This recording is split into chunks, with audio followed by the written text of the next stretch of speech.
Então, essa é a nossa 20ª aula, que tem como tema o cuidado da mulher idosa em situação de vulnerabilidade. A professora hoje é a Robênia Mara Ribeiro. Ela possui graduação em Medicina pela Faculdade de Itajubá, Minas Gerais, pós-graduação em Medicina do Trabalho pela FUNORTE, especialização em Saúde da Família e Comunidade pela Associação Médica Brasileira, e mestrado em Saúde Coletiva na área de Política, Planejamento e Gestão pela Unicamp, Universidade Estadual de São Paulo. Rapidamente, já vou passar para a professora Robênia. Quero agradecer a aceitação dela e a disponibilidade imediata quando a gente convidou. Muito obrigado por estar aqui hoje, Robênia, e que a gente possa ter aqui uma manhã muito proveitosa e muito gostosa. Por favor. Bom, obrigada, né? Eu que agradeço o convite. Eu acho que a gente vive numa luta constante para falar e trabalhar sobre isso, então eu sou fã de pessoas como vocês que tentam levar essa questão da gente tentar trabalhar um olhar diferente em relação à saúde. Então, vamos lá, eu vou compartilhar aqui meu material para a gente. É isso, eu fui contando um pouco da minha história. Eu fui mãe com 15 anos, na verdade, e para uma cidade pequena, isso é bem complicado, a gente sofre bastante julgamentos. Então, eu falo que desde dessa idade, eu falo que a gente, quando sente o preconceito na pele, né, a gente entende um pouco mais do que é o preconceito. Então, por isso que eu acho tão importante a gente conseguir poder trabalhar essas visões, assim. E, bom, então vamos lá. Então, só um pouquinho mesmo sobre mim aqui, só para falar, eu estou aqui na casa da minha mãe, a gente está brincando de caça ao tesouro, então lá em casa só tem mulheres, e eu acho que isso é uma questão para a gente se pensar, que aqui a gente tinha que ter mulheres fortes mesmo, então é isso. Bom, eu queria um pouco contar de uma história que eu trabalho num capítulo do livro, que foi desse curso que a gente fez e que a gente observou, e que foi uma história muito interessante, que conta um caso de vulnerabilidade de uma... nesse curso, a gente trabalhava com as equipes de saúde da família sobre a questão de casos que a gente tinha vivenciado no nosso dia a dia, e a gente buscava aprender com esses casos, né? Então, o que aconteceu? Na cidade, eles implantaram uma unidade nova numa zona rural, que era o patrimônio. E aí, essa unidade tinha acabado de começar lá, e aí as pessoas estavam chegando, tudo. E aí, depois de um tempo, que a população pegou vínculo com a equipe, começaram-se a chegar uma denúncia de que tinha uma mulher que poderia estar trancada em casa pelo irmão. E olha só, a população procurou a equipe de saúde, mas não procurou a autoridade policial, tudo isso já acontecia há algum tempo, mas se sentiu segura porque estabeleceu esse vínculo com a equipe de saúde, foi atrás da equipe de saúde. E aí, o que a enfermeira fez? A enfermeira falou, nossa, a gente precisa saber o que está acontecendo, né? E aí, eles falaram assim, mas o cara é meio bravo, então... E aí, a enfermeira, ela pegou o esteto, pegou a agente comunitária que estava lá, e falou assim, vamos lá na casa dele, vamos ver o que está acontecendo. E aí, ela foi, e aí ela disse que já estava, né, a porteira lá da casa lá, já trancada, e a hora que ela saiu, ele já saiu meio com um facão na mão, assim, né? Meio bravo. Aí ela falou, não, a gente é da equipe de saúde aqui, e a gente está fazendo uma campanha para medir pressão, não sei o quê, e a gente queria ver como é que está a pressão do senhor, e aí foi E aí ela conseguiu que ele abrisse, a porteira conseguiu que aos poucos ela fosse chegando mais próximo de entrar dentro da casa, né? E aí começou a falar de se tivesse mais gente, para medir a pressão de outras pessoas também. E aí nisso, dentro da casa, eles conseguiram ouvir barulho de corrente, né? Olha só. E aí ele, aos poucos, ele foi lá e pegou a senhora, que era uma irmã dele, e trouxe, né? E ela estava com muita dor no braço, então o pessoal tinha avaliado que ela tinha tido uma fratura no braço. Ele tinha, né, tirado lá para dentro, lá, né? Mandou esperar, e aí deu para ver que ele tinha tirado a corrente, que ela estava acorrentada, e ela tinha um grau de comprometimento intelectual, inclusive porque ela já estava fechada, né, há bastante tempo, então com dificuldade de falar, no sentido de comunicação, né? Mas quando ela percebeu que o irmão estava um pouco desatento no foco dela, ela pediu socorro para a equipe, né, para a enfermeira. E aí a enfermeira ficou numa situação de desespero, de pensar como que ela ia fazer para resolver essa situação. Bom, depois eu conto o desfecho dessa história, mas eu queria falar um pouco disso para a gente, e isso aconteceu tem 2, 3 anos, né? Para a gente pensar o quanto a questão da vulnerabilidade, da violência, do medo, desse estereótipo ainda está muito presente na nossa sociedade, né? Era uma zona rural, mas a gente tinha um caso ali real de um cárcere privado de uma idosa, né? Então, como isso ainda é tão presente na nossa realidade. E aí, para a gente entender um pouquinho do contexto, né, para a gente introduzir nesse tema, eu queria que a gente entendesse um pouco dos dados históricos do nosso envelhecimento do Brasil, né? Então, a gente percebe primeiro que a questão, né, da nossa pirâmide, né, epidemiológica, etária, né, que a gente tem mesmo. Antes a gente tinha uma população muito mais jovem, e com o passar dos anos essa população foi aumentando a expectativa de vida, porque também foram aumentando a questão de cuidados em saúde e tudo, e essa expectativa de vida foi aumentando, e a tendência é aumentar cada vez mais. Então, a gente vai ter um número de idosos muito maiores, e a gente tem, né, a gente percebe a questão de ter mais mulheres do que homens, ainda numa idade mais avançada. E que isso não pode deixar de ser pensado como um programa de política pública, né? A gente tem que começar a pensar na questão do envelhecimento, né? Então, e é isso, assim, né? A velhice, mesmo que ela não seja universalmente feminina, ela possui um forte componente nesse gênero, porque a gente ainda tem mais mulheres na idade idosas do que na idade acima de 60 do que homens, né? Só que, assim, em relação de sobre mortalidade masculina, né, por morrer mais homens, as razões do sexo, assim, vem diminuindo na questão de avaliar, porque, assim, antes, assim, igual eu estava falando no começo, a gente ainda tem políticas que estão sendo desenvolvidas, mas ainda estão sendo desenvolvidas muito no sentido de pensar a questão do envelhecimento numa forma geral, num bolo só, né? Homens, mulheres, tudo junto, e a gente vai ver que isso tem algumas diferenças, tá?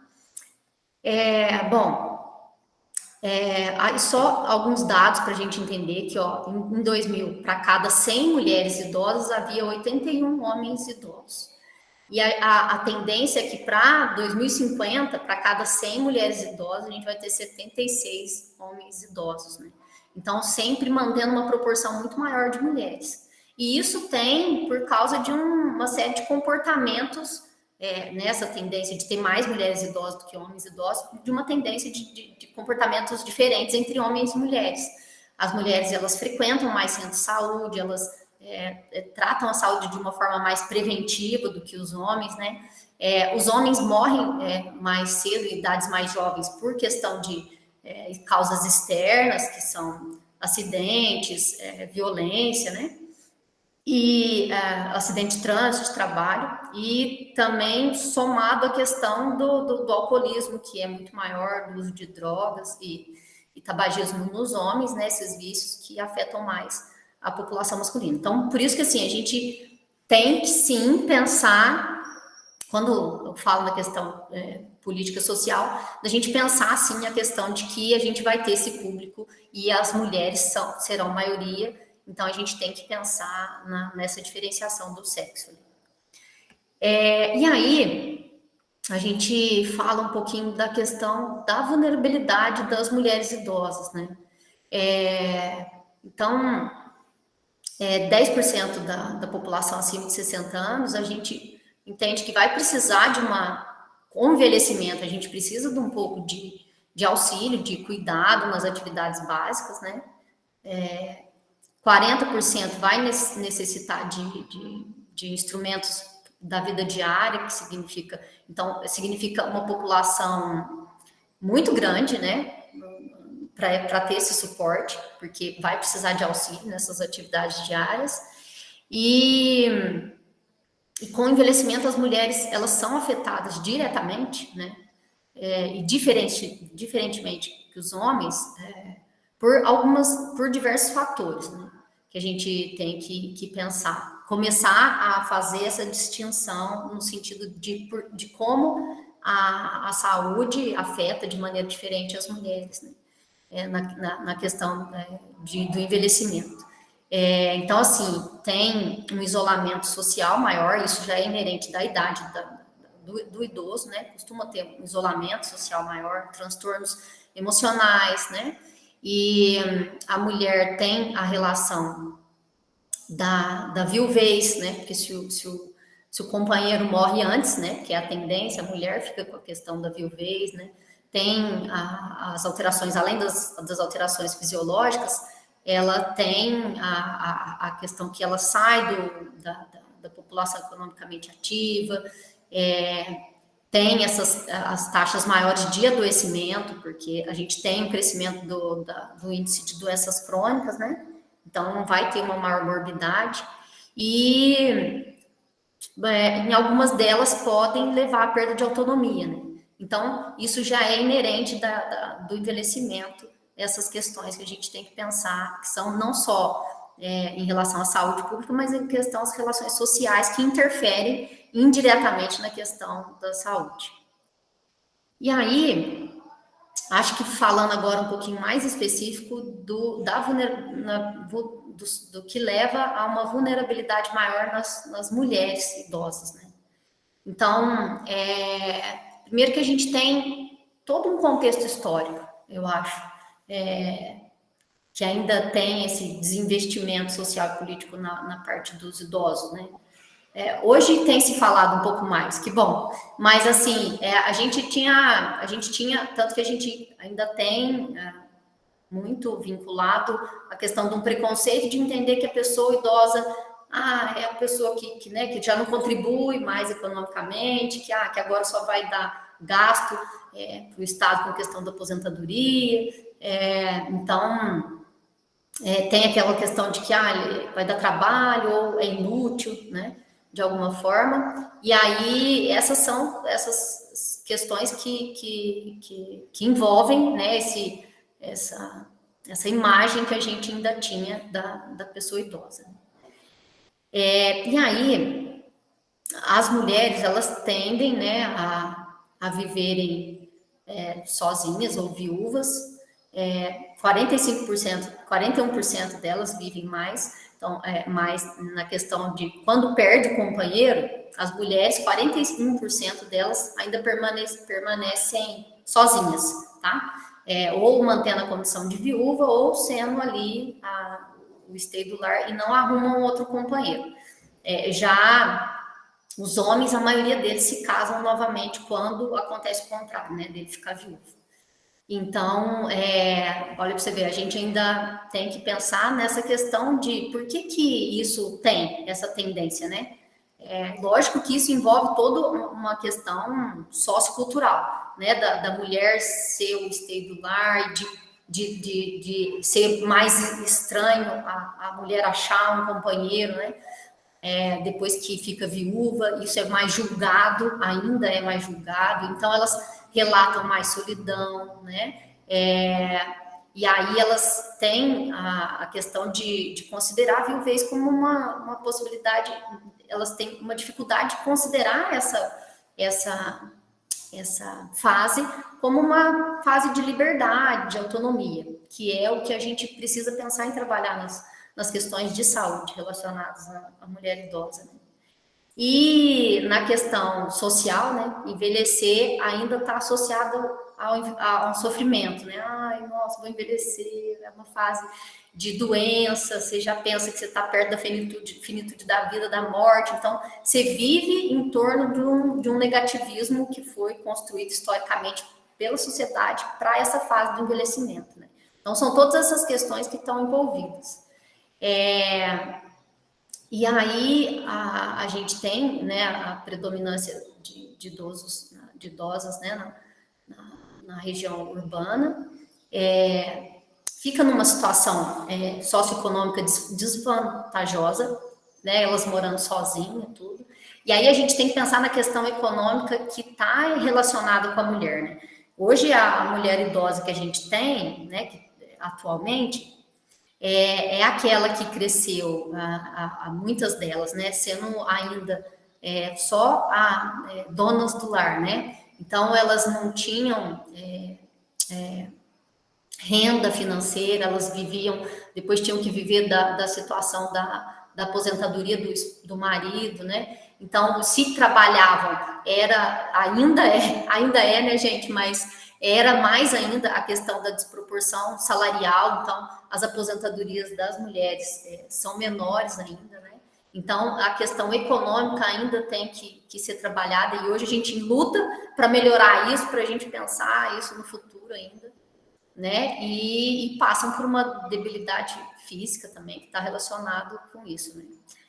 Uma outra questão é que elas ainda quando elas ficam viúvas, né, elas passam pela questão de ser elas a chefia da família, ali, né, o esteio, eles colocam a mulher como esteio da família, né?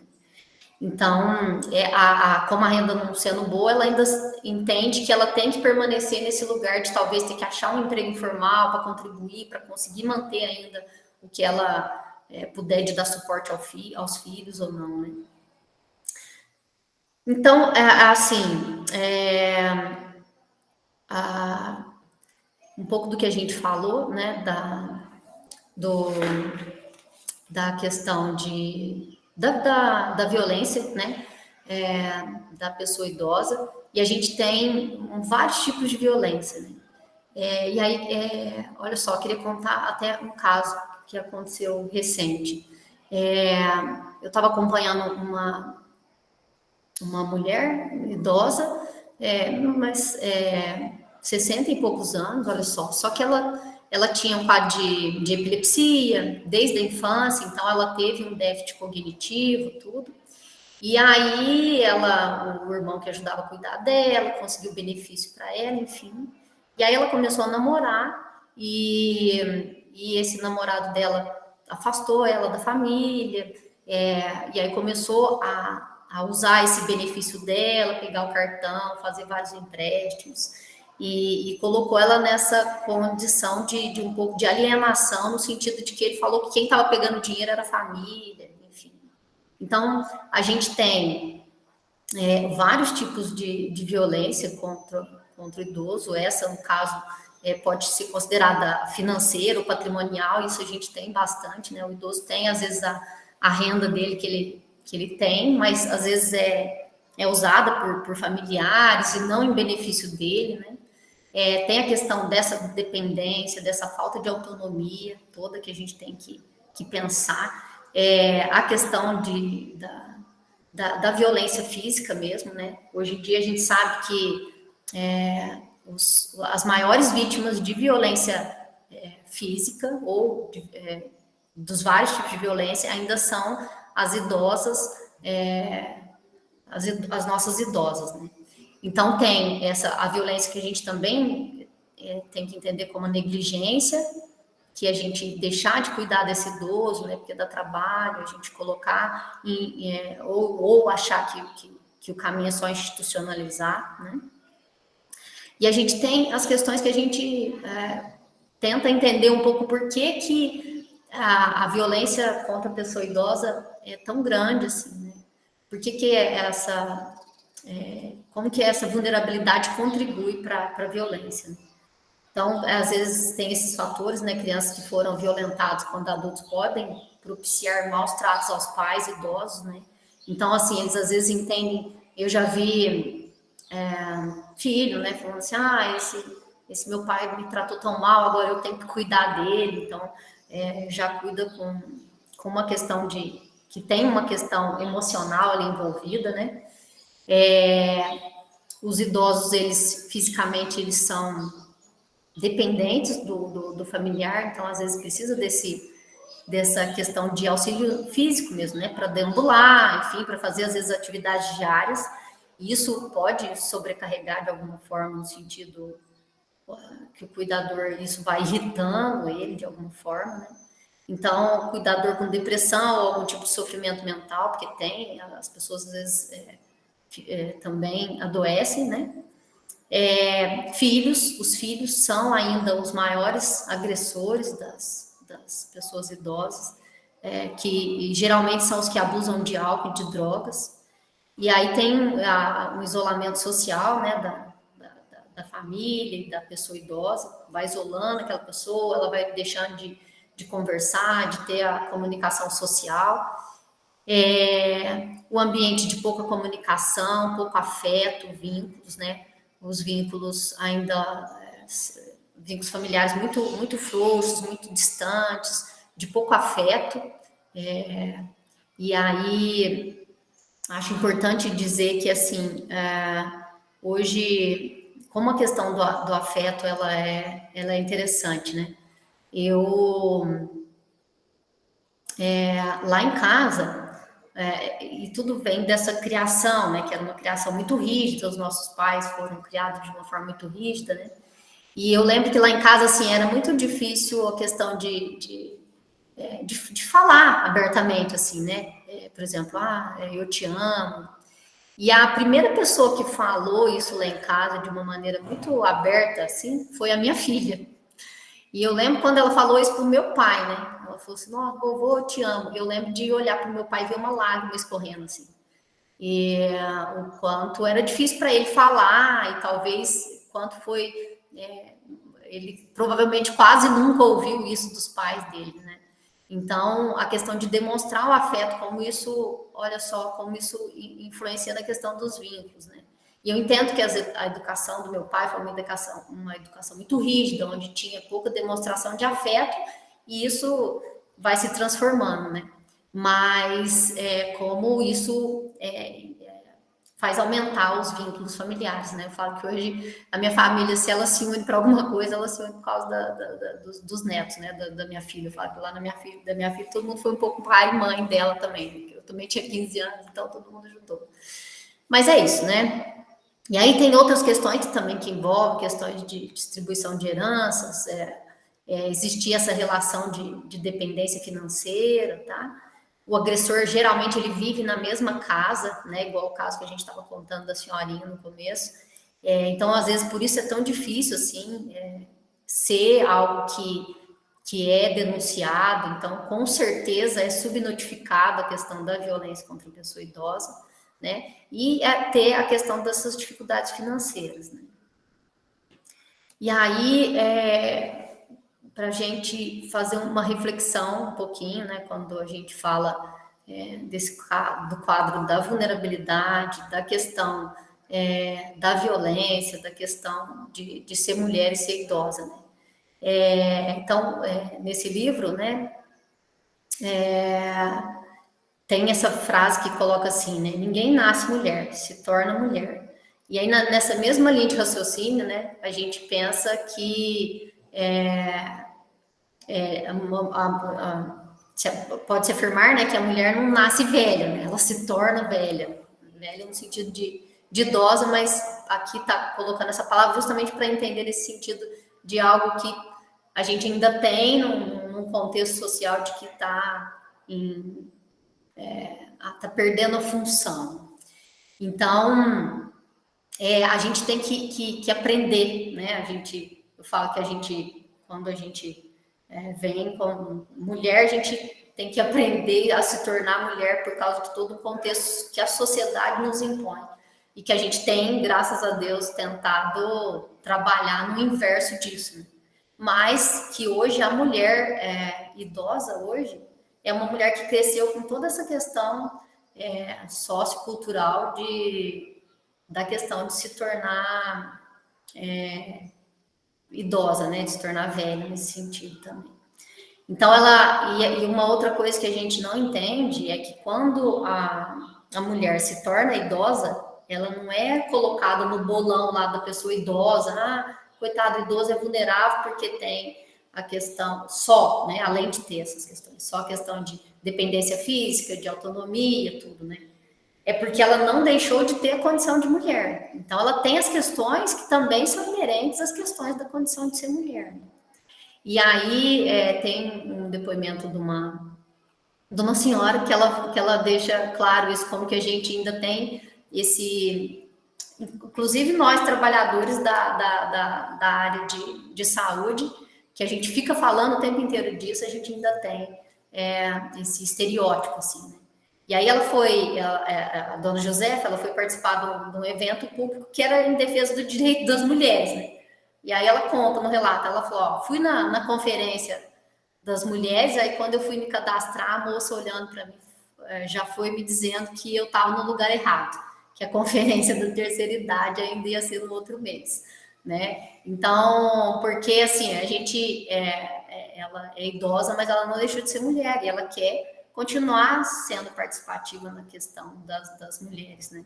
Mas aí parece que quando você é idoso, você deixou de ser ali a mulher que tem todas as questões que ela quer trabalhar como mulher e não, colocou no bolo do idoso, né? E aí é necessário a gente compreender e pensar um pouco mais nesse debate, né?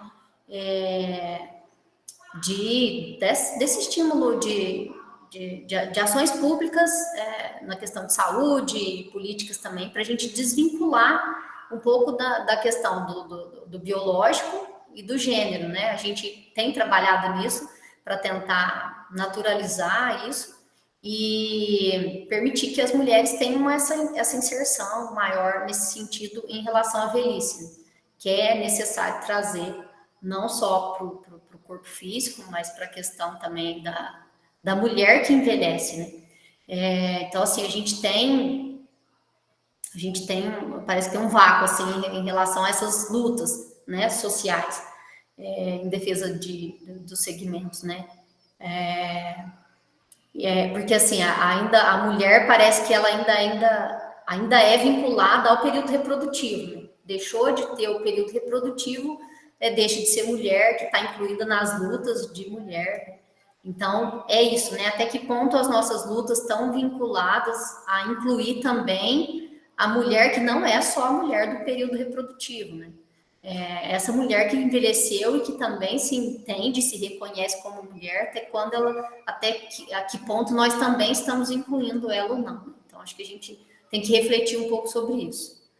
E aí a gente tem um outro problema que não é muito falado, né?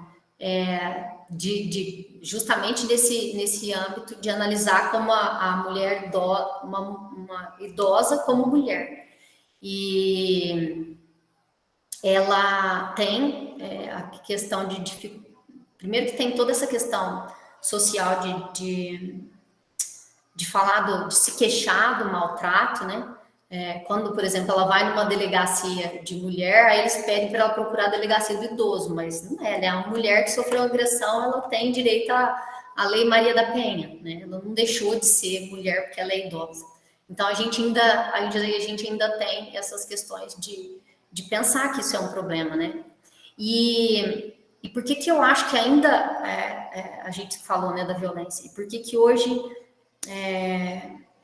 ainda é tão difícil, e eu acredito que a questão da violência ainda é muito, muito, muito subnotificada quando está relacionada com a questão de agressão à mulher idosa. Primeiro porque eu estava falando isso com a minha filha esses dias, né? E eu fico feliz de ter estudantes jovens aqui, porque eu percebi aqui que a gente tem a participação de todas, de faixas etárias bastante diferentes. E isso é interessante porque as pessoas vão conseguir entender esse olhar que eu estou querendo trazer. Eu estava falando para minha filha o seguinte: a minha mãe é da geração de mulheres que entendia o machismo como algo natural, vou colocar assim. Então, assim, até hoje, né, por exemplo, chega o genro dela lá, né, meu cunhado lá. Então, assim, quem ela manda lavar a louça, quem ela manda arrumar a cozinha, manda fazer as coisas, são as filhas, ela manda as mulheres. E faz tudo para agradar os genros, né, vamos colocar assim. E aí, essa situação, estou só dando uma situação que acontece, isso, para minha mãe, assim, é extremamente natural e tá tudo bem. Para mim, né, para minha geração, eu sou a geração de que entende que isso não é normal, não é natural, e que a gente tem que, de alguma forma, se impor contra isso, mas eu ainda sou a geração que ainda tem uma dificuldade de bater muito de frente com isso na hora, ali, no momento, né? Então, por um respeito que a gente tinha aos pais, assim, um medo, a gente não contrariava, então eu ainda tenho esse resquício. Então ali na frente, na mesa, na frente de todo mundo, eu não sou a pessoa que bate de frente com a minha mãe e falo isso, porque eu entendo isso como um desrespeito para ela. Agora, a minha filha, a geração da minha filha, é a geração que bate de frente. Então, por isso que eu sempre tenho muita esperança de ver ainda essa condição tá bem melhor, né?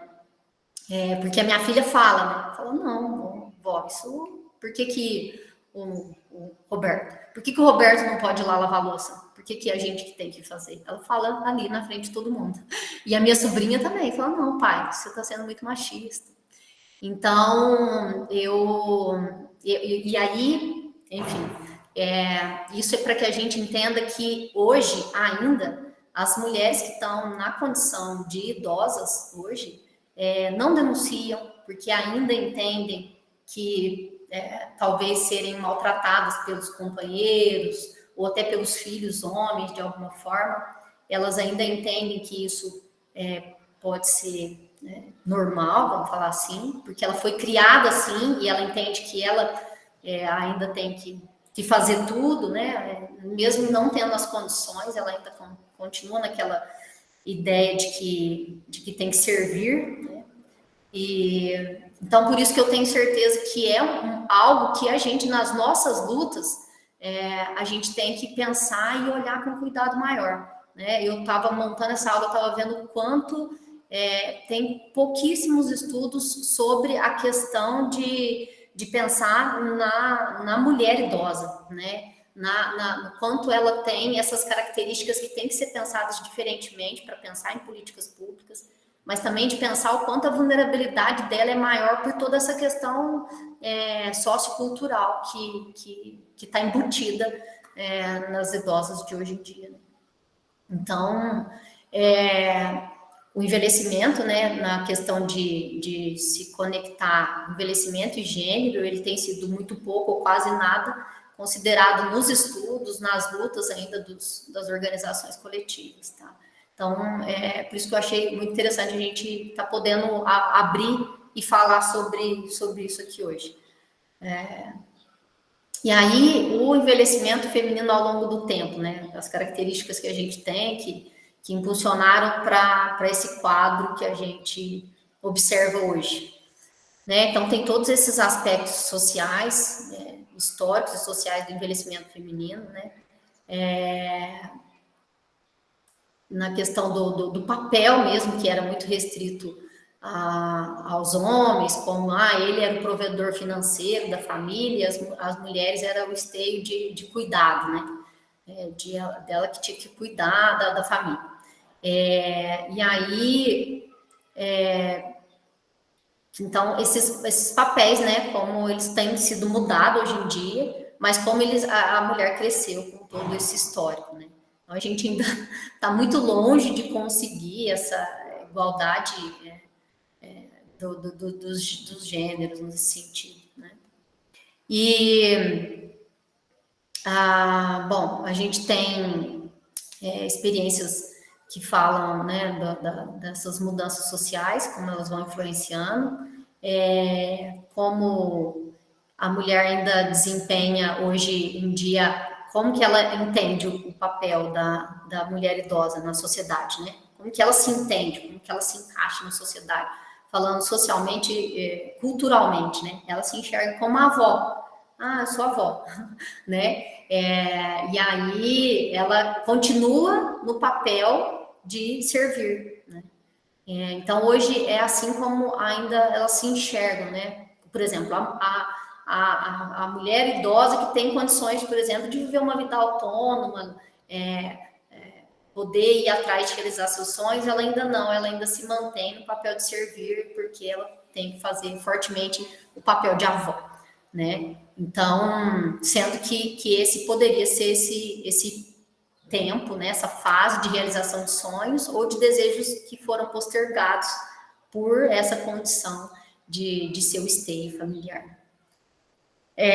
Então, assim, por tudo isso que a gente que a gente comentou, que a gente falou aqui, a gente entende que envelhecer ainda é algo que nos gera medo, né? Ainda é algo que não nos parece fácil, porque a gente ainda entende que tem todas essas condições que vão estar envolvidas nessa questão do envelhecimento, né? E aí, um pouco dos nossos desafios, né? Na questão de pensar em políticas públicas, em pensar em questões das relações de um envelhecimento saudável, né? A gente conseguir considerar todos esses fatores, entender que o envelhecimento para a mulher tem várias outras questões que também estão associadas, né? Que tem uma ordem de circunstâncias emocionais, psicossociais que vão influenciar. De tudo que a gente falou na questão eu só resumi aqui, essa questão de por que a gente tem uma vulnerabilidade maior, né? Primeiro que, assim, epidemiologicamente, como a gente viu, a gente tem uma feminização da velhice, porque a gente na população em geral, a gente vai ter mais mulheres na fase da velhice do que homens, então isso tem que ser levado em consideração.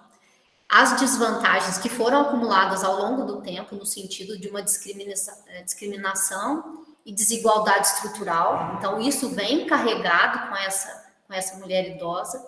A questão de ter a ela mais associado um trabalho doméstico, que veio de uma vida, falando economicamente, né, de uma vida de que ela só prestou trabalho doméstico e não era remunerado, ou quando prestou outro tipo de trabalho, as rendas ainda eram muito discrepantes, então as aposentadorias são muito baixas, o que leva, às vezes, essas mulheres ainda terem trabalhos informais, mesmo depois da velhice, né? Então, continuam, às vezes, fazendo tricô, crochê ou algumas outras coisas que elas têm de habilidades que elas adquiriram com o tempo e fazem isso ainda de maneira informal, mas para aumentar a renda. Muitas têm baixo nível de escolaridade. Olha, eu lembro da minha mãe contando que as filhas que quiseram estudar, né, os homens eram incentivados a estudar e as mulheres eram desestimuladas a estudar, né? Às vezes tinham que brigar com os pais para poderem estudar, né? Lá na minha casa, a minha mãe com as irmãs dela conseguiram estudar porque a minha avó brigou com meu avô para que elas pudessem estudar. Mas a gente ainda vai ter uma grande maioria das mulheres idosas hoje que tem um nível de escolaridade muito baixo, né? Isso também é uma outra coisa que faz com que elas tenham uma falta de autonomia ainda maior, uma dependência ainda muito maior, né, dos familiares, enfim. E por viverem mais, outra coisa que a gente não considera é que por viverem mais que os homens, né, que os companheiros, e os companheiros e se cuidarem mais no sentido, quando os companheiros adoecem, elas ainda passam a ter o papel de cuidadoras dos companheiros, né? Então, isso gera uma demanda ainda muito maior emocional, uma demanda muito maior física, que ela tem que ali cuidar do parceiro, né, do companheiro. E são todas questões que, olha, você vê, a gente não pensa quando a gente vai analisar a questão do envelhecimento. E aí, são essas questões que têm que ser avaliadas de maneira distinta. Bom, para a gente pensar um pouquinho, envelhecer essa frase, né? Envelhecer é aproximar-se das características socialmente atribuídas às mulheres, é fragilizar-se, enfraquecer, reconhecer a dependência, experimentar o cuidado. Então, como você vê que já está colocando de uma maneira entristecedora a questão de envelhecer e de se aproximar a questão de ser mulher, né? Mas, assim, é só para a gente refletir, que é para reforçar que, assim, ao mesmo tempo que a gente tem que ter esse papel, né, de cuidar, de ser afetuosa, de ser doméstica, amorosa, passiva, contraditoriamente a gente tem que ser o esteio familiar, né? Então, você vê que como essas questões são contraditórias, ambíguas, né, e complexas da gente refletir, né? Então, é uma fase que, assim, a gente, por exemplo, a mulher idosa, né, ela se vê idosa com todas essas condições, e aí pensando como ela queria ter vivido mais a outra fase, não viveu, ou agora que ela poderia viver, ela não tem condições de viver. Então, esse é um olhar no espelho, né, que a gente fala. Teve uma pesquisa que eles pegaram algumas mulheres idosas, se colocaram na frente do espelho e perguntaram para elas como elas se veem, né? E aí, quase 50% das respostas colocaram a solidão como um fator importante. Elas se viam muito sozinhas, muito solitárias. 23% dos casos, né, elas identificaram essa vida como um bom momento, mas esse bom momento, olha só, qual ideia que estava vinculada a esse bom momento? É um período que os meus filhos já estão crescidos, criados, né? Então, ou seja, eu fiz a minha função, ou pela resposta vaga, assim, por ter adquirido muita experiência, né? É uma fase que a gente já tem bastante experiência, né? Então, como que esse bom momento para as mulheres, né? Essa pesquisa foi feita com mulheres se olhando no espelho. Como que elas enxergavam a velhice, né? E, então, assim, como ainda para a maioria delas, né? Porque aqui ou 50% ou mais 20 e tantos por cento, que aqui já dá 75% ou mais dessas mulheres colocando a velhice como uma condição triste, né? Vamos colocar essa palavra para a gente pensar. E, por sua vez, a ideia dominante, né, sobre o significado de ser mulher, né, em 67,2% dos casos, está muito atrelada ao fato de ter a responsabilidade com a família, né? Trabalhando, sendo forte, sendo esteio. Então, olha para você ver, 67%. Sendo um apoio para a manutenção da estrutura familiar, então ela ainda continua se sentindo nessa responsabilidade, né? E complementando ainda, em 20%, as respostas foram que sofrer muito faz parte do destino da mulher. Entendeu? Emocionada aqui, porque é a conclusão desse estudo, desse olhar no espelho, assim, muito... a gente tem que refletir bastante, né? E pensar como que Isso, olha só como que isso está inerente, né? A ideia de que o destino da mulher no final da vida é isso, é sofrer muito. Bom, então, o que cabe a nós, né? O que cabe a nós, gestores, profissionais de saúde, porque a gente vai estar lidando com isso o tempo inteiro. A gente, igual eu contei daquele caso no comecinho da aula, de que a gente tem esse vínculo maior, então esses casos vão chegar para a gente, né? Então, assim, a gente tem que tentar trabalhar na mudança desse olhar, né? Tentar entender como a vulnerabilidade da mulher idosa no Brasil como é, né? Como é hoje, por esses fatores que a gente falou, que a maioria dos trabalhos se refere ao envelhecimento entre homens e mulheres da mesma forma, e não é da mesma forma, né? Não levam isso em consideração. E que as diretrizes ainda internacionais, assim, o que elas propõem hoje para o envelhecimento? Esse envelhecimento ativo. Eu não gosto muito também disso, porque ainda isso já me repõe a imagem de que o envelhecimento, então, ele tem que estar associado a uma produtividade, a uma alegria, a uma melhor idade, sendo que, então, você coloca já o envelhecer como algo que é inativo, inútil, velho, né? E não é bem assim, é bem mais complexo essa questão. Eu trouxe essa reflexão da Ana Amélia Camarano, que ela fala: eu acho que é um perigo a gente fazer generalização sobre essa fase da vida. Na verdade, a gente pode dizer que a última fase da vida, seja de uma perspectiva negativa ou de uma perspectiva ativa, qualquer que seja a generalização, ela pode ser perigosa. A gente tem que reconhecer que tem havido grandes avanços, mas que ainda há uma necessidade de uma nova visão para encarar essa fase da vida de uma outra forma, né? Então, assim, colocar os idosos tudo num saco só, generalizar, isso é muito perigoso, tá? Bom, tem esse livro depois também que eu coloco para vocês, mas Políticas e Práticas de Atenção no Envelhecimento, como a gente tentar buscar esse novo olhar.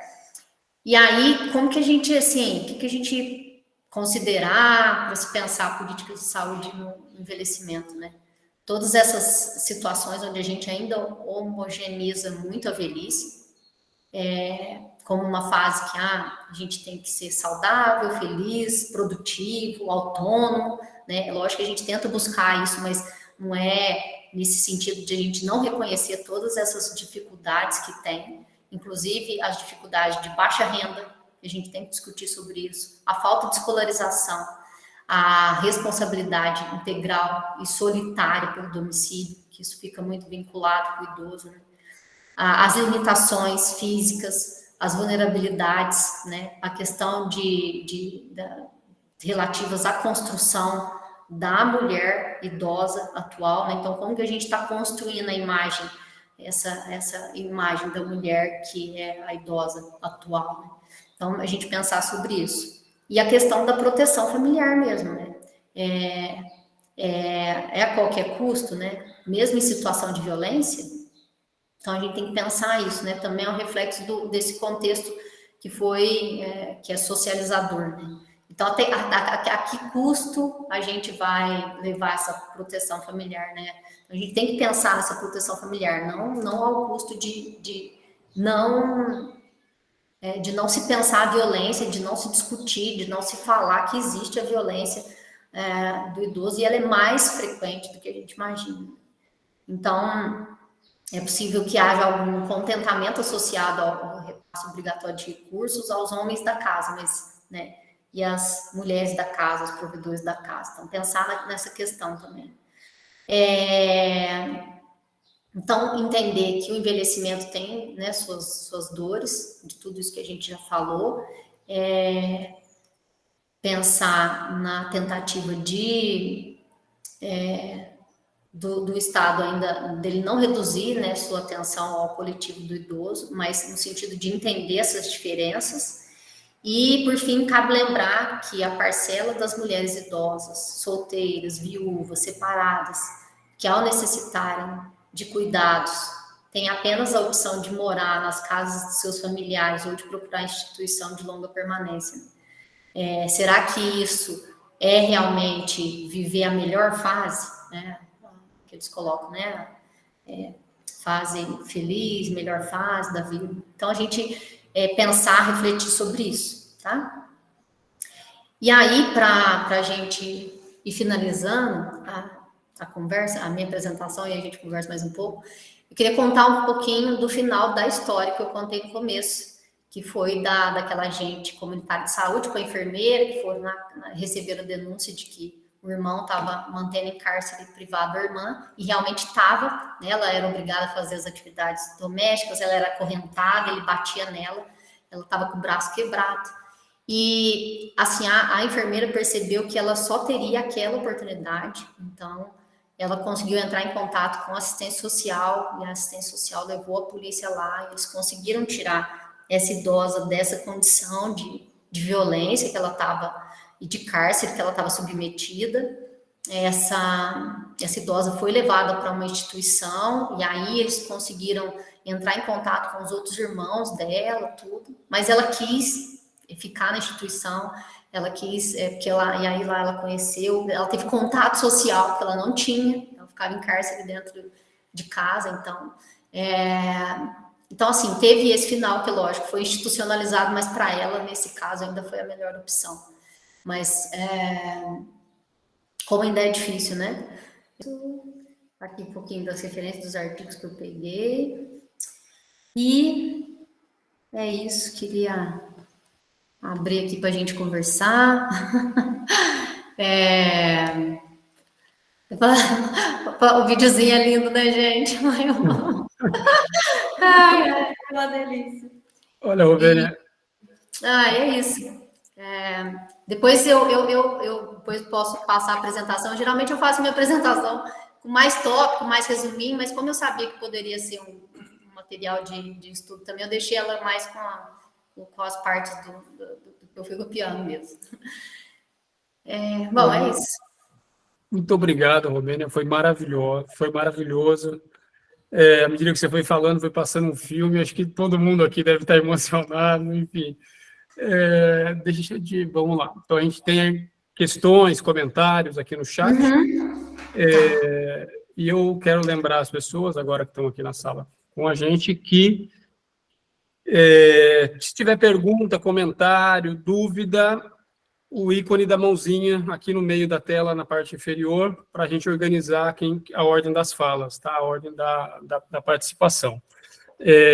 Também, né, se você tiver algum relato de experiência que você viveu ou que conhece, coloca para a gente ou no chat ou para a gente conversar aqui mais, para a gente trocar essas ideias e esse conhecimento. Aqui no chat, Robênia, a gente teve muitas mensagens, né? Por exemplo, vamos ver aqui.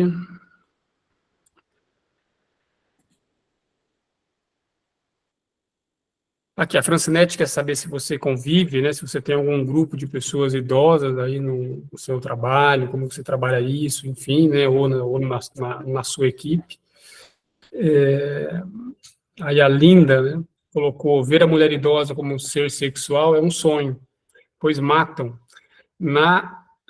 E os netos podem dormir no quarto com os avós. Dificilmente se pensa que a vovó solitária pode manter sua pelve saudável, mantendo a masturbação, ou ainda que eles organizam uma nova forma de ter relação sexual. Então, esse é o comentário da Linda. A Francinete: a escolarização da mulher idosa hoje é bem maior do que a do homem idoso. Enquanto o homem tinha que deixar de estudar, né, para trabalhar, a mulher estudava para ajudar na escolaridade dos filhos, né? Aí tem aqui, o Marlone fala do machismo tóxico, estrutural. Tudo isso você trouxe, né, na sua apresentação, então a gente são mais comentários mesmo. E tinha uma pergunta aqui que eu achei bastante interessante, que eu acho que foi da Linda, né, que ela fala da mulher negra, né, se é difícil para a mulher idosa branca, imagina o quanto difícil é para a mulher idosa negra. Então, ela cita aqui que ela é da Bahia, cadê? Até a questão do amor, por exemplo, né, na TV, o amor da mulher idosa negra, você não via isso até pouco tempo atrás. Né? Eu ainda não vejo, eu vejo muito pouco também, isso que a Linda coloca. Ela diz que ela começou a ver isso muito recentemente. Né? Enfim, a gente tem essas questões. Aqui tem, ó, a Adriana pergunta mesmo, como a senhora vê a questão das mulheres idosas que são cuidadas por filhos, você falou também, né, mas que se apropria da aposentadoria ou BPC, e que, de fato, não provê o cuidado de que a pessoa idosa, né, necessita.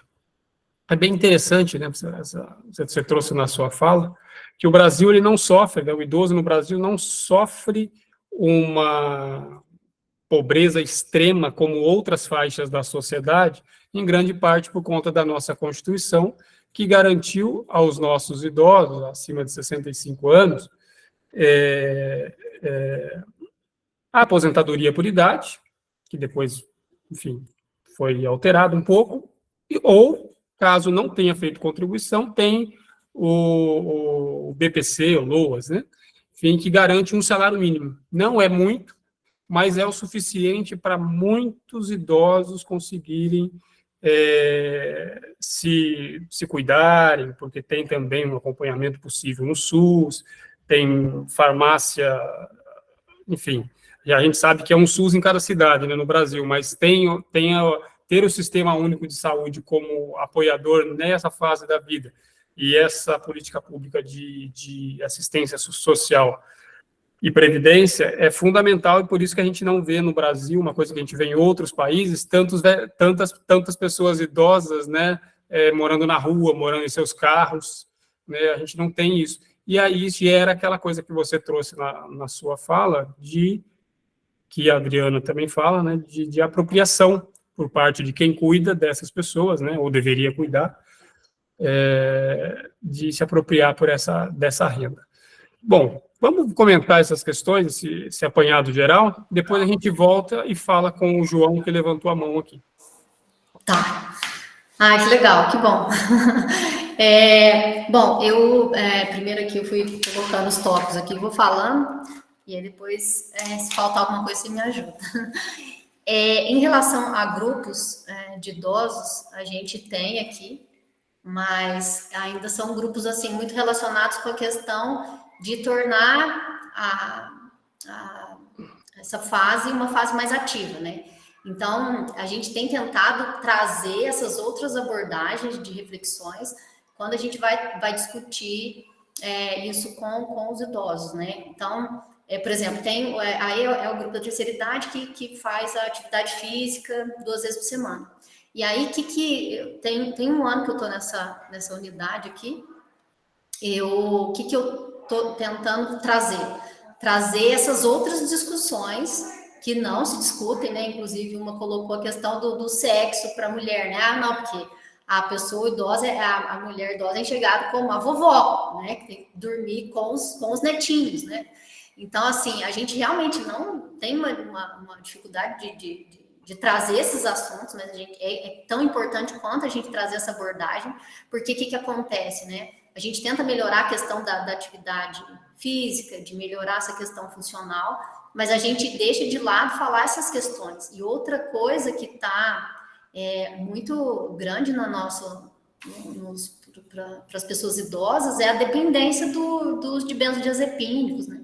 Para dormir, porque aí não dorme, enfim, tem toda essa questão emocional, e você vê que é assim, é muito grande. E aí a gente tem que fazer todo um trabalho de tentar de desestimular esse uso também.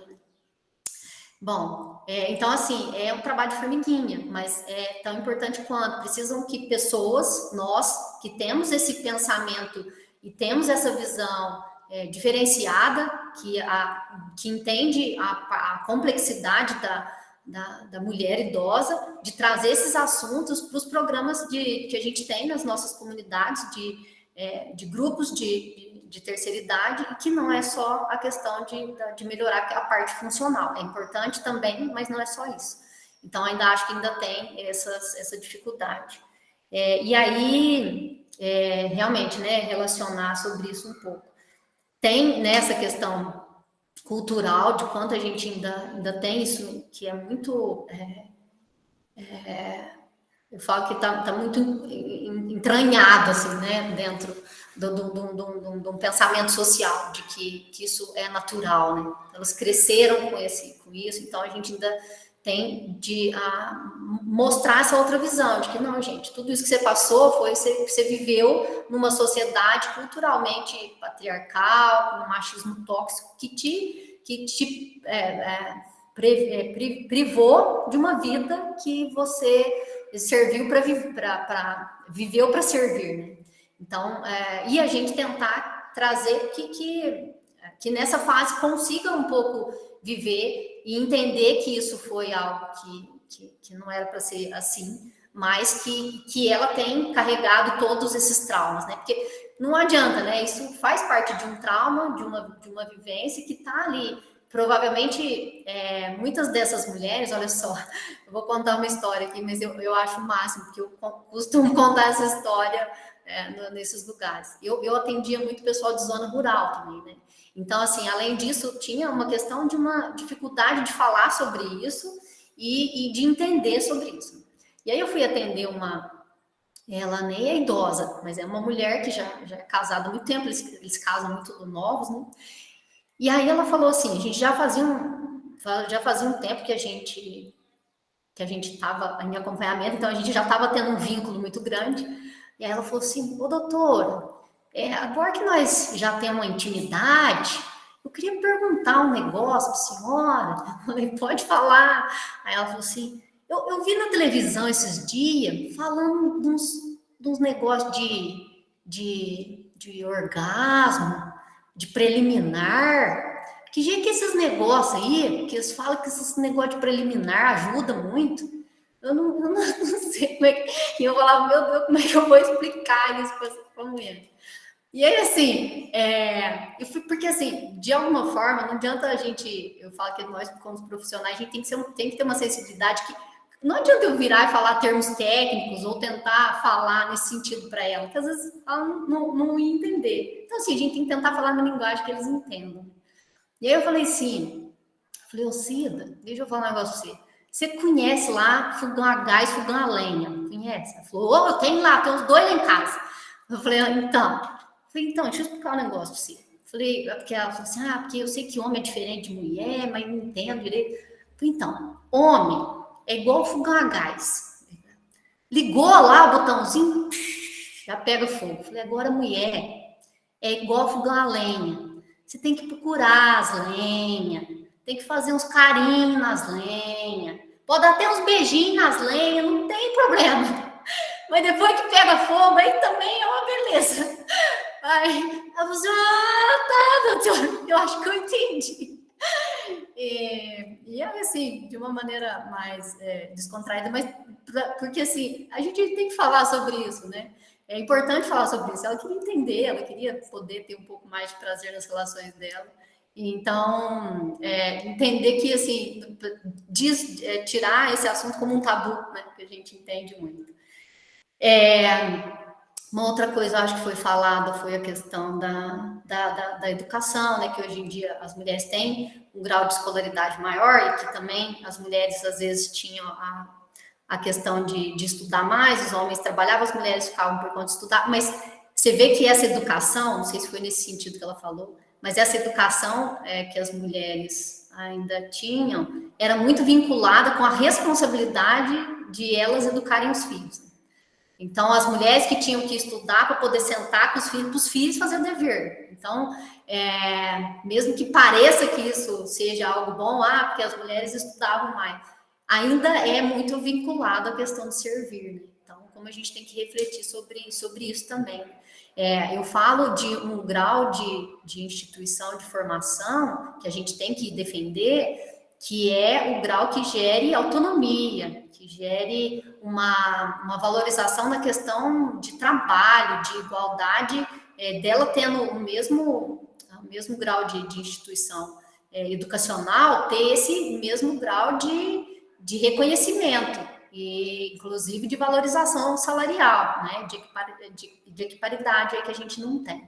Então, e no sentido de ter autonomia, de, pô, eu estudei, eu quero trabalhar, eu quero investir no meu trabalho. A gente ainda tem isso, lógico, eu fico feliz, né, aqui tem uma professora que formou e que trabalhou, que está fazendo doutorado, que é toda ativa, eu vi um relato aqui, e eu espero ver essa condição de mudança, né, no mundo mesmo. Mas a gente sabe que hoje, na situação da maioria da população idosa que a gente tem, ainda é exceção nesses casos, ainda são exceções. Mas vão ser cada vez menos, é para isso que a gente luta, e acho que é para isso que a gente está trabalhando aqui, né? Bom, alguém falou da condição da mulher negra. Sabe essa história que eu contei da mulher do cárcere privado? Ela era negra. E aí eu falo, né? Olha, ela era negra, ela tinha uma condição de um déficit mental, mas eu também entendo que seja provavelmente pela condição que ela viveu, né? E ela tinha uma condição de nanismo também, então o preconceito é muito grande, a dificuldade, a discriminação, e o quanto tem essa questão de ser o marginal da sociedade. Então, eu entendo que seja realmente muito, muito difícil. Então, nossas lutas são muitas, né? Nossas lutas são muitas, sim. E acho que falou um pouco... da violência patrimonial. Olha só. Eu contei aquele caso lá, mas tem um outro caso que me veio agora na cabeça. Tem uma senhora aqui que a gente acompanha, ela é diabética e ela tem dificuldade auditiva também, tudo, e ela mora sozinha. E aí, como ela tem toda essa dificuldade auditiva, tem baixa escolaridade, não sabe ler, enfim, quem cuida da renda dela, que ela tem, né? Acho que ela tem lousa, alguma coisa, é a irmã dela. E aí, o que estava acontecendo? Ela estava chegando aqui, porque aí a gente estava cuidando do diabetes dela e viu que estava muito descontrolado, tudo, e a gente falou, não vai ter jeito, vai ter que fazer insulina, tudo. E aí ela começou, assim, havia que fazer, mas aí ela não estava entendendo nada, a gente tentando explicar, falou, mas e o aparelhinho? Cadê o aparelhinho? Acabou a pilha. E a irmã dela não comprava pilha para o aparelhinho auditivo dela, então ela não usava o aparelhinho auditivo. E aí, assim, a irmã não estava fazendo a insulina dela, não levava no hospital para fazer a insulina no final de semana, ou seja, ela só fazia a insulina quando a gente fazia, que ela vinha aqui no posto. Então, assim, o que a gente fez? A gente entendeu que estava tendo um caso de violência patrimonial aí, né, porque os cuidados não estavam sendo dados com o dinheiro que era dela. Então, a gente chamou assistente social, e a assistente social foi, conversou com a irmã, falou, olha, essas condições têm que ser mudadas, porque, gente, também igual, por exemplo, só para ver como que são delicadas essas situações, né? No caso dessa mulher que foi, e que realmente, né, que foi o caso real que eu contei, que no fim teve que chamar a polícia, porque era um caso que realmente estava em risco a vida dessa mulher. Olha só como que repercutiu isso na comunidade um tempo depois. A comunidade ficou um pouco receosa da equipe, porque eles ficaram com medo da equipe tudo chamar a polícia, entendeu? Então, olha só, é lógico que era a situação, mas assim, eles tudo tem esse medo. Então, assim, como que você vai abordar, ter esse limite de abordagem até o ponto de que você não perca o vínculo, e aí perca o cuidado, e aí perca, né? Então, nesse caso, o que a gente fez? A gente chamou assistente social para ajudar a gente chamou a irmã, conversou, explicou, lógico que, né, falou, olha, você tem essa responsabilidade, e a gente está aqui, a gente está cuidando dela, então a gente está vendo todo dia, e a gente vai cuidar dela, e a gente precisa do seu apoio, porque, né, Então, foi isso. E aí a gente conseguiu, né, que por mais que a gente entendesse que isso era também uma violência, a gente entendeu que era a pessoa que ela tinha, né? Porque, ou senão, a gente vai achar que institucionalizar todo mundo é resolver todos os problemas, e a gente sabe que não é. As pessoas também, né? Então, foi onde a gente conseguiu tentar solucionar esse caso, né? É uma luta constante, assim, a gente tem que ficar numa observância diária, mas é isso. Bom, não sei se acho que eu tentei falar um pouquinho de cada coisa. Se não ficou esclarecido, vocês gritam eu aí. Não, muito bem, Robênia. Bem interessante, a gente tem mais uma fala aqui, vou passar a palavra para o João. João, por favor, se prepara para fazer seu comentário, sua pergunta. João Paulo. Oi, gente, bom dia, obrigado pela oportunidade. Esse debate é um debate que a gente não tem acesso na universidade, né? Eu sou formado em serviço social, tenho aí um tempo na área da assistência, tenho um tempo na área da saúde, e o envelhecimento é um debate que ele não nos chega, né? Só chega a partir da porta da doença e não da promoção ao cuidado. Então, essa conversa de hoje me gerou algumas importantes reflexões. Uma primeira reflexão é de como a gente consegue pensar perspectivas de promoção ao cuidado, né? Entendendo elas com dados integrativos ou sistêmicos, para a discussão do envelhecimento, né? Em que momento a gente precisa preparar as pessoas para o envelhecimento? O envelhecimento chega de uma maneira muito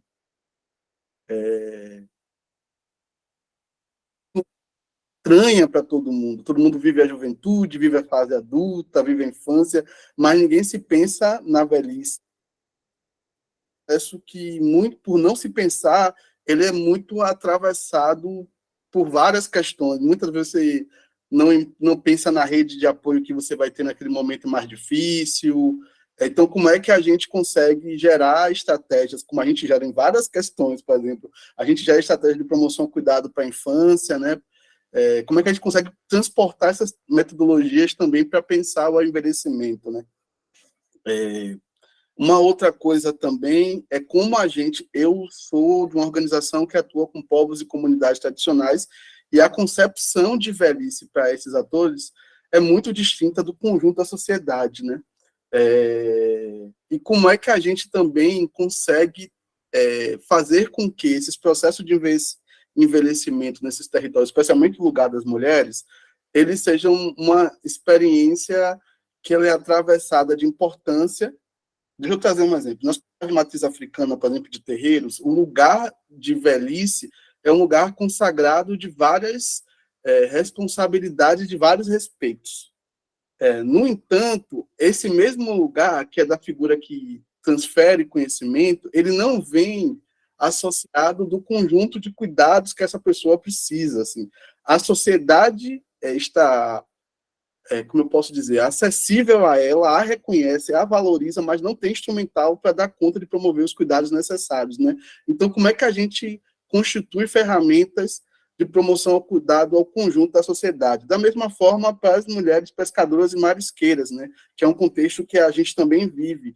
O processo de adoecimento e envelhecimento não está muito associado à idade. Nós temos fenômenos que, por conta do processo da relação de trabalho, esse processo de envelhecimento, ele se dá de um tempo muito prematuro. Eu não sei se a gente conseguiu discutir isso, eu não consegui, chega um pouquinho tarde na reunião, mas que ele não está associado à idade, né? O corpo responde de uma outra maneira que não está compatível à sua idade biológica, né? Então, como é que a gente também consegue pensar esse processo de promoção ao cuidado a essas pessoas que tiveram um processo de envelhecimento e adoecimento associadas a essa questão da exposição ao trabalho antecipados? Essas são as questões que eu gostaria de trazer. Muito obrigado, João Paulo. Voltando aqui para o chat, Robênia, a Francinete coloca uma questão que é bastante interessante. Como nosso tempo está avançando, já vou fazer ela agora e você vê como você responde, ou como você comenta, enfim. a Francinete diz: falamos tanto de machismo tóxico que os serviços públicos não encontram espaço para atenção à saúde do homem. Nas UBS, as próprias mulheres consideram estranha a presença dos homens. É uma outra questão, mas que a gente tem que parar em algum momento, pensar. Você mesmo levantou, né, a questão das políticas públicas, né, ou a falta delas, né. Eu acho que o último grande marco que a gente teve em relação à velhice no Brasil, posso estar muito errado, acho que foi o Estatuto do Idoso de 2003, não é isso? E de lá para cá eu lembro que no começo, que naquela época falava, em 2030 a gente vai estar aí quase 40 milhões de pessoas idosas no Brasil. E então de lá para cá pouca coisa, a gente teve avanço, mas poucas coisas mudaram, e 2030 está logo ali, né? E eu lembrei também agora de uma reportagem que saiu, porque foi no jornal do exterior, eu vou encontrar e mando no link, que fala da geração, que eles chamam de geração sanduíche, que é a geração que está em torno de 40 anos e que se vê obrigada, né, por conta da redução na renda, de cuidar do filho e dos pais, porque falta também a questão da política pública para o idoso, da política pública que encaminha essa discussão da maneira mais adequada, enfim, isso a gente é tema para uma outra aula. Então, Robênia, vamos pegar a pergunta do João Paulo e esse comentário da Francinete, e a gente já prepara aí a nossa finalização. Tá bom. Bom, eu vou falar primeiro da questão da Francinete, que ela está falando da gente também olhar com um cuidado maior para a questão da saúde do homem, né? Mesmo porque é um problema que a gente, inclusive, levou a entender a questão de como se pensar, porque hoje a gente tem uma feminização da velhice, né? Porque a gente tem mais mulheres na velhice do que homens, porque realmente a gente cuida mais as mulheres acabam cuidando mais da saúde, e tem até um estranhamento, né? Ela falou que nos pós-saúde tem um estranhamento dos homens, né? Bom, primeiro porque eu acho que a gente ainda vem de uma ideia que tem essa questão que a gente falou, né? Culturalmente o homem vai... e aí eu falo isso muito quando eu vou falar com os homens, né? Que a gente cresceu também com essa questão de que que homem não chora, o homem é super-herói, o homem não pode ficar doente... então, o homem não pode falar que não está bem, porque isso é entendido como um sinal de fragilidade, né? E aí eu tento explicar para eles que fraqueza e fragilidade são coisas diferentes, que falar que você não está bem, inclusive o adoecimento mental, né, e psicológico é muito mais difícil de ser aceitado por homem do que pelas mulheres, e por isso que eles demoram tanto, não só nessa parte, mas em todas as outras, de procurar um atendimento médico. E eu acho que o que cabe a nós como profissionais de saúde é, primeiro, tentar desmistificar a questão do cuidado da saúde do homem só como prevenção do câncer de próstata. Então, quando vai, por exemplo, ter aqui novembro, né? O Novembro Azul, eu falo, gente, eu não vou falar de câncer de próstata, porque não é essa a abordagem. E eu falo que realmente, assim, até puxando, né? Como que a gente aprende as questões nas nossas faculdades, né? Que eu tento mudar também esse olhar. A gente fala muito mais de doença do que de saúde.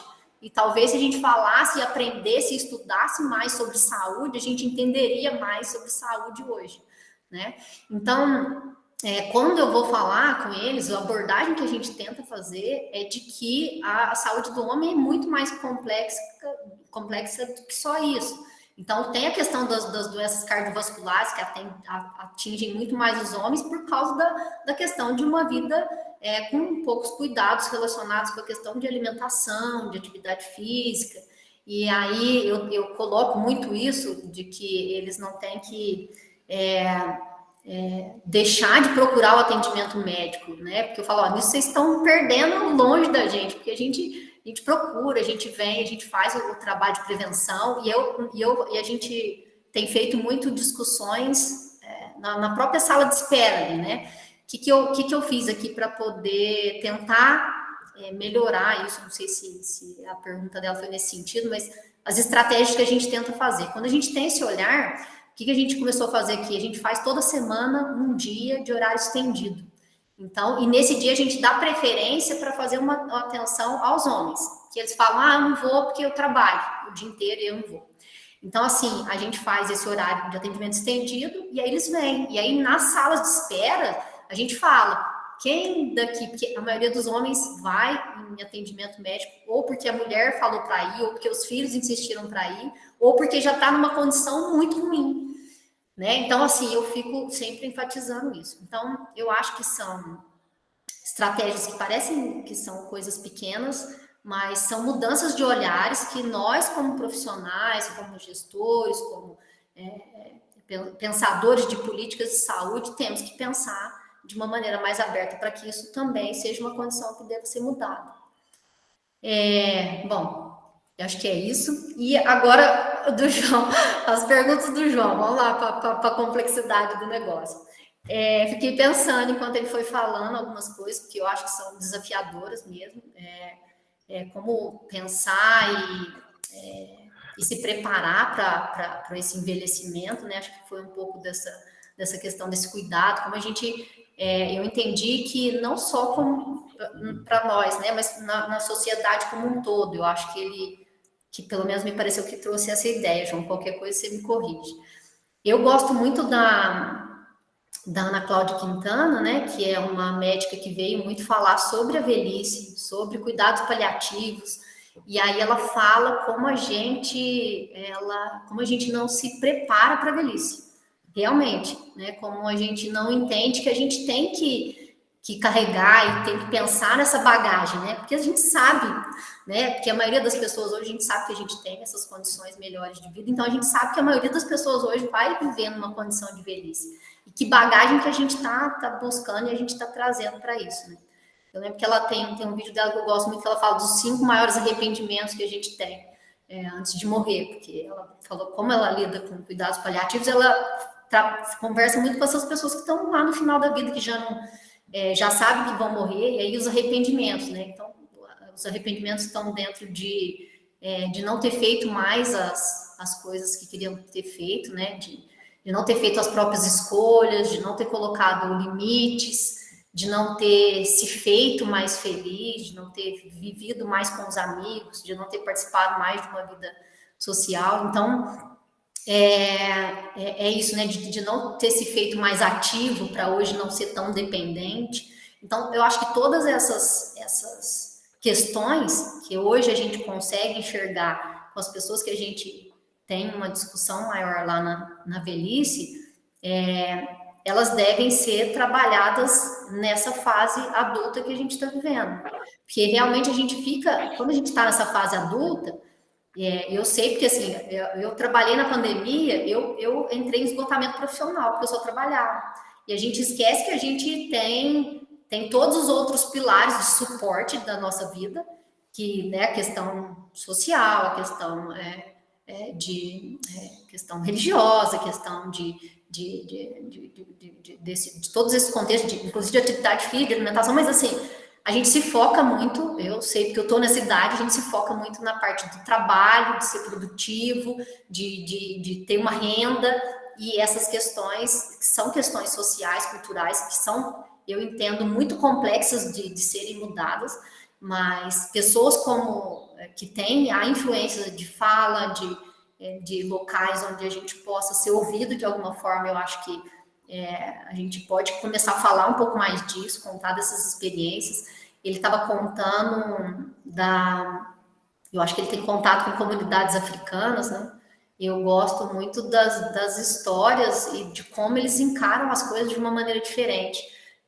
Uma das coisas que eu tenho usado em palestras minhas, inclusive para falar como parte do porquê eu adoeci, eu entrei em esgotamento profissional, em burnout, foi do quanto a gente se cobra, né? Do quanto a gente se cobra como profissional, se cobra em tudo, né? Hoje em dia a gente tem que ser o melhor no que você faz, como você fala, você tem que ir nesse sentido. Então, tem uma história de uma tribo africana que eu tento sempre me policiar para desvincular o meu olhar, né?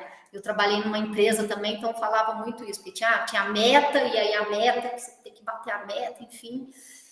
E é isso, né? Como a gente encara o erro hoje em dia, né? Nessa tribo africana, quando uma pessoa comete um erro na tribo, o que eles fazem? Eles pegam essa pessoa que cometeu o erro, eles levam para o meio da comunidade, e lá eles colocam essa pessoa lá no meio, pedem para todas as outras pessoas da comunidade falarem para ela tudo que ela já fez de bom, em tudo que ela já ajudou, em tudo que ela acertou, como que ela influenciou na vida daquela outra pessoa, porque eles entendem que todo mundo tem seu lado yin, yang, bom e mal, luz e escuridão, e que quando essa pessoa comete um erro, ela está se afastando um pouco desse lado dela bom, desse lado de luz, né? E aí ela tende a ficar naquele lado de escuridão. E aí quando a gente começa a falar para ela tudo que ela fez de bom, tudo que ela já influenciou na vida das outras pessoas de maneira positiva, a gente volta e busca ela e tenta aproximar ela desse lado de claridade, de luz que ela tem. E aí eu achei uma fala tão bonita dessa história, que como a gente, na sociedade que a gente vive hoje, a gente é punido por um erro, né? E a gente tende a fazer isso na nossa vida diária, né? Então, a gente comete um erro, a gente se pune por aquele erro, mesmo que a gente tenha acertado a semana inteira. Então, eu acho que a gente precisa mesmo que essas outras experiências de vida, de visão, sejam tragas para a gente tentar ir mudando as pessoas ao nosso redor de uma visão de como a gente tem que ter essa bagagem, que é, inclusive, não apenas física, né, de pensar em ser...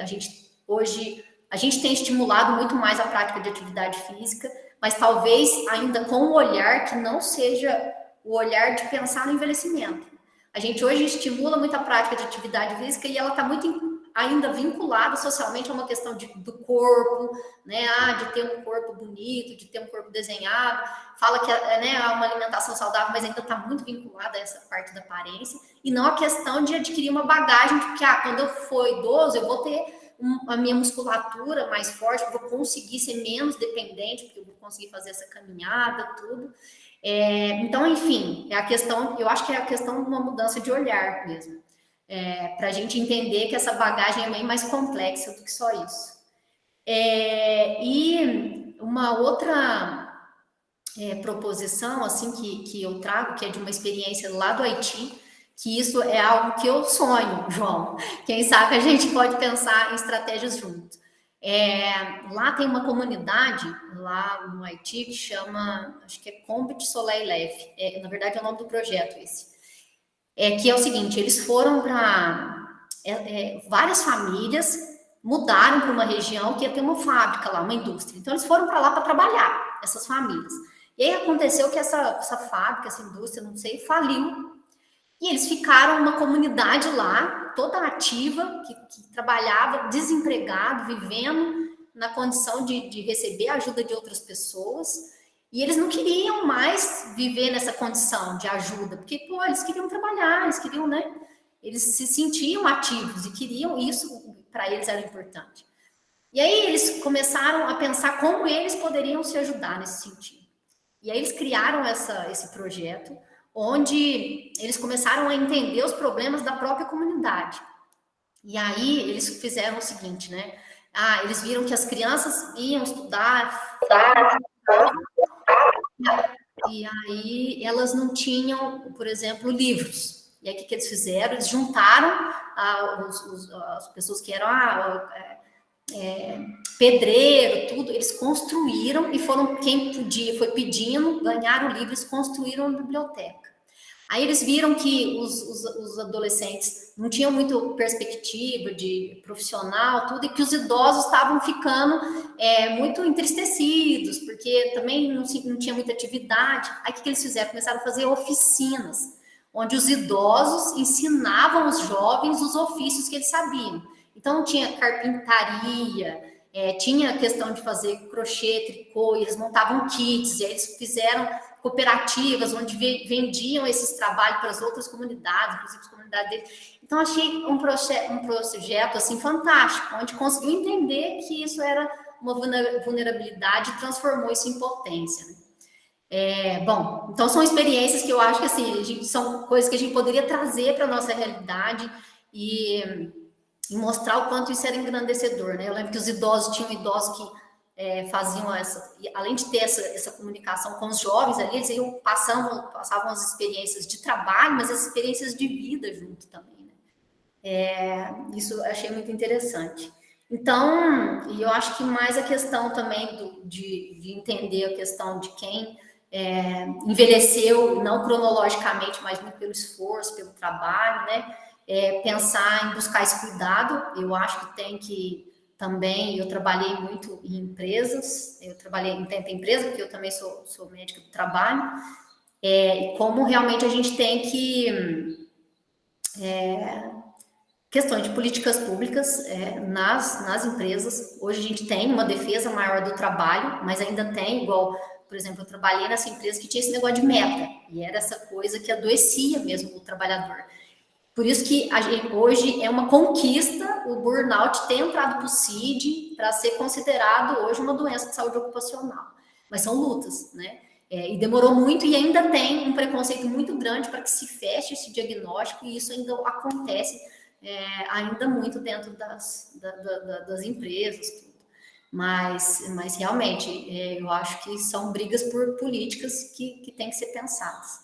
E eu fico muito feliz, assim, de ter pessoas como vocês, assim, pensando e tendo esse olhar, e estou muito grata, assim, de estar podendo, assim, aprender e contribuir um pouquinho com vocês. Eu acho que é isso. Espero que eu tenha respondido. Obrigado, Robênia, por nos proporcionar essa quarta-feira de um debate tão rico, tão importante, interessante.